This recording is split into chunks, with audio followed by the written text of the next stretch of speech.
থেকে বিদেশ, খেলা থেকে বিনোদন, সব ধরনের খবর নিয়ে আমি মিঠু শুরু করছি নজরের দুনিয়া।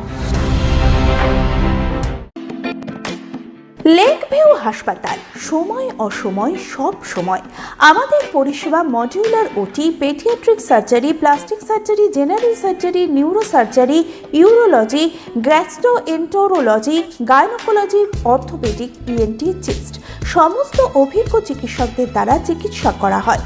সর্বোন্নত আইসিইউ, এইচডিইউ, প্যাথোলজি, সমস্ত রকমের USG, CT scan, X ray, FNAC, biopsy, tapping. শুধুমাত্র আমরাই পারি স্বল্প মূল্যে অত্যাধুনিক প্রযুক্তির চিকিৎসা। কলকাতা ও হায়দ্রাবাদের বিশেষজ্ঞ চিকিৎসকদের সুপরামর্শ, নিজস্ব ফার্মাসিতে 20% ছাড়ে ওষুধ। প্রতি রবিবার প্রসূতি মায়েদের বিনামূল্যে ইউএসজি পরিষেবা।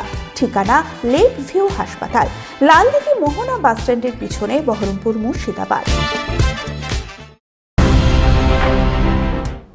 হরমুজে ভারতের দুটি তেলবাহী জাহাজে এলো পাথারি গুলি, ইরানের রাষ্ট্রদূতকে তলব দিল্লির।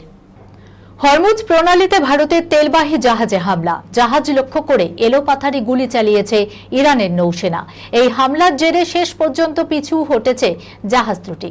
ভারতের জাহাজের উপর এহেন হামলার ঘটনায় ক্ষুব্ধ নয়াদিল্লি। গোটা ঘটনার ব্যাখ্যা চেয়ে ভারতে নিযুক্ত ইরানের রাষ্ট্রদূতকে তলব করেছে বিদেশ মন্ত্রক। সব মিলিয়ে এই ঘটনায় চাপানুতর বাড়তে শুরু করেছে। জানা যাচ্ছে, ইরাক থেকে জ্বালানি তেল ভরে ফিরছিল জাগ অর্ণব ও সামরান হেরাল্ডো। জাহাজগুলির পেটে ছিল 20 লক্ষ ব্যারেল তেল। উত্তর ওমান উপকূলে অতর্কিত ওই দুই জাহাজের উপর হামলা চালায় ইরানের নৌসেনা। সূত্রের খবর, হামলার জেরে ক্ষতিগ্রস্ত হয়েছে জাগ অর্ণব নামের জাহাজটি। তবে সামনার হেরাল্ডের কোনো ক্ষয়ক্ষতি হয়নি। হামলার মুখে পড়ে পিছু হটতে বাধ্য হয় জাহাজ দুটি। বর্তমানে হরমুজ প্রণালীতে ভারতের কোনো নৌজাহাজ উপস্থিত নেই। এই অবস্থায় সরকারের তরফে বিশদে জানার চেষ্টা চলছে। তবে ওমান উপসাগরে ভারতের দুটি ডেস্ট্রয়ার, একটি ফ্রিগেট এবং একটি ট্যাঙ্কার রয়েছে। তবে এই হামলার ঘটনাকে মোটেই হালকাভাবে দেখছে না ভারত সরকার। হরমুজে ভারতের জাহাজের উপর হামলার ঘটনায় উদ্বেগ প্রকাশ করেছে বিদেশ মন্ত্রক। সূত্রে খবর, এই ঘটনার নিন্দা করার পাশাপাশি ঠিক কী কারণে হামলা হলো তা জানার চেষ্টা চলছে। তলব করা হয়েছে ভারতে নিযুক্ত ইরানের রাষ্ট্রদূত মোহাম্মদ ফাতালিকে। পর্দায় এবার শাহরুখ খান আলিয়ার সঙ্গেই রোম্যান্স করবেন বড়বাজি বনশালির। সদ্য রণবীর কাপুর, আলিয়া ভাট, ভিকি কৌশলকে নিয়ে লাভ অ্যান্ড ওয়ার সিনেমার মুক্তির দিনক্ষণ ঘোষণা করেছে ফিসফাস। কেন? কানাঘুষো এই সময়ে সালমান খানকে নিয়ে যে সিনে পরিকল্পনা বাস্তবায়নের স্বপ্ন দেখেছিল বনশালি, সেই প্ল্যান বানচাল হওয়ায় এবার নাকি বন্ধু শাহরুখ খানেই ভরসা রেখেছেন পরিচালক। কোন ছবি? কৌতূহল অস্বাভাবিক নয়। বনশালির মেগা বাজেট সিনেমাতেই শাহরুখ খানের বিপরীতে নায়িকা হিসেবে আলিয়া ভাটকে চাইছেন পরিচালক প্রযোজক। মস্তানি দীপিকা পর্ব অতীত করে গাঙ্গুপাই আলিয়াকে বিগত কয়েক বছর ধরে সঞ্জয় লীলা বনশালির চোখের মণি, সেটা সকলেরই জানা। 2016 সালে ডিয়ার জিন্দেগি ছবিতে তরুণী আলিয়ার মনোবিদ মেন্টরের ভূমিকায় নজর কেড়েছিলেন কিং খান। এবার এহেন জল্পনা সত্যি হলে বাদশার সঙ্গে দ্বিতীয়বার কাজ করবেন আলিয়া ভাট। তবে শাহরুখ খানের নায়িকা হিসাবে প্রথম কাজ হবে কাপুর বধূর রোমান্টিক ঘরানার সিনেমা। শোনা যাচ্ছে, শাহরুখ আলিয়াকে নিয়ে পরিণত প্রেম কাহিনী দেখাবেন বনশালি। ছাত্রের সঙ্গে গোপনে শিক্ষকতা করতে গিয়ে প্রেমে পাগল এখন রাজ করছেন বলিউডে।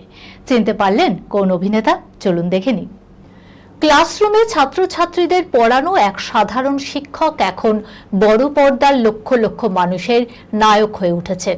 কিন্তু তার জীবনের আসল গল্প সিনেমার চেয়েও অনেক বেশি আকর্ষণীয়। পড়ানোর সময় এক ছাত্রীর সঙ্গে প্রেম হয়। কোনো তাড়াহুড়ো নয়, বরং 8 বছর ধরে একে অপরকে বুঝেছেন, প্রতিটি কঠিন সময়ে একসঙ্গে দাঁড়িয়েছেন। এমনকি যখন তাদের কর্মজীবনের পথ আলাদা হয়ে যায়, তখনও তাদের বন্ধন অটুট ছিল। অবশেষে পরিবারের সম্মতিতে তারা বিয়ে করেন এবং আজ সুখেই জীবনযাপন করছেন। মজার বিষয় হলো, কেউ কল্পনা করতে পারেনি যে এই সাধারণ শিক্ষক চলচ্চিত্র জগতে এত বড় নাম হয়ে উঠবেন। চিনতে পারলেন এই অভিনেতাকে? বলিউডের চকলেট বয় আর মাধবন বর্তমানে ধুরন্ধর 2 এর সাফল্য উদযাপন করছেন। কিন্তু আপনি কি জানেন, পর্দার এই রোমান্টিক অভিনেতা বাস্তব জীবনেও তার অনন্য প্রেমের গল্পের জন্য পরিচিত। তারকা হওয়ার আগে আর মাধবন একজন শিক্ষক ছিলেন এবং তাদের প্রেমও একটি ক্লাসরুমেই শুরু হয়েছিল। সেই সময় তার ছাত্রী সারিতা বিরজের সঙ্গে পরিচয় হয়। সারিতা একজন এয়ার হোস্টেস হতে চেয়েছিলেন। ধীরে ধীরে বন্ধুত্ব তাদের প্রেমে পরিণত হয়।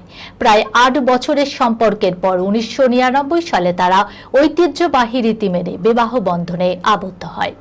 অভিনেতা যতই ব্যস্ত থাকুক না কেন, পরিবারের জন্য সময় বের করতে কখনো ভোলেন না। এই খবরের সঙ্গে শেষ করলাম আজকের নজরের দুনিয়া। আপনারা দেখছেন টিভি 24 বাংলা, সংবাদ বিনোদন সারাদিন সারাক্ষণ।